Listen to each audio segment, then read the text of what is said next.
pagkakasala. Kadagiti iba and pagpaak pagkakasiyo ang dresses. Adwa na naganda kahit awan ng tanggi kapag sa pulan, magmamanati aging kupa, nagitipag sa udan, diyaga nagdagakin negosyo. Maaramat pa ito sa tipilig kenturay amang mindaway na naging tagsawa.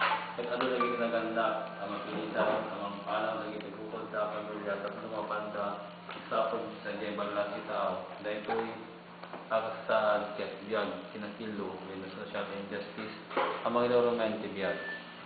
Imbay ni Jesus, pag naawisan na kayo ang makipaset iti pagarian ti Diyos, kas biyag aging awa. Iti pagarian ti Diyos amin ket makiranod iti kinaimbag. Awan ti may laksid, maguldawayanan ken matagabo ken awan ti napanglaw. Kanya ti agamigin tayo tapno maisayangkat ti pagarian ti Diyos nga waragawag ni Jesus. Balbalog tayo, ang biyag tayo iti kinalintay, ikan tayo ti makikanunong kinakilo, pamikat ti palapsog, ipilay kwarta, sana paramat ipilay kinaturay, susuruin tayo, tiyag biyag at kasgimo, iti ubod tayo. Dahil ti karing misyon arambakan kayo apaswa. Ang kay pagranundan ti taraon ang sagana kilamisaan ti pamilya tayo. Tinagan ti Ama, Anak, Espiritu Santo.